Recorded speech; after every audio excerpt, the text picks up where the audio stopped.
हरिनाम सप्ताहात 3.65 कोटींचा अपहार. अखेर किशोर जाधव विरुद्ध गुन्हा दाखल.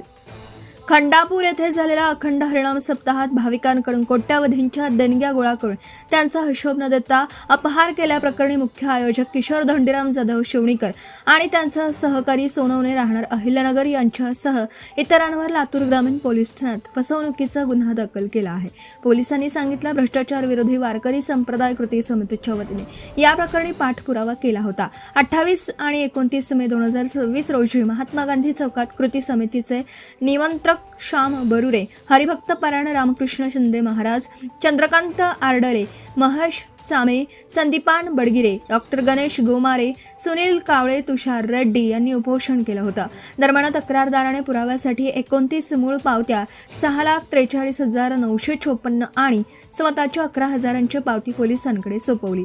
या गैरव्यवहारामुळे खळबळ उडाली. 5.98 कोटींची देणगी आणि कथित अपहार.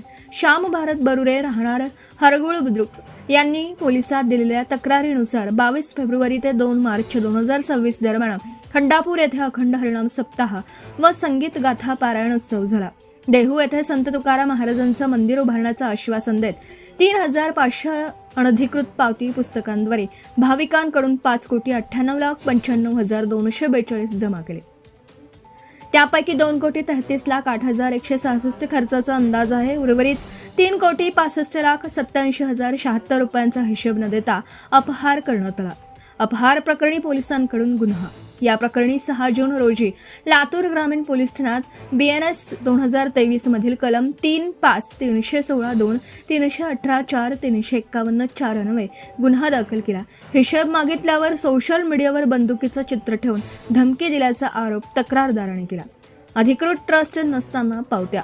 उत्सवासाठी ट्रस्ट स्थापण्याचं ठरलं होतं, मात्र नोंदणीकृत ट्रस्ट झालं नाही. तथाकथित महाराज उत्सवाचा मुख्य आयोजक किशोर धोंडीराम जाधव शिवणीकर याने ट्रस्टचे नोंदणी क्रमांक, अधिकृत तपशील नसलेल्या 3,500 पावती पुस्तिका छापल्या.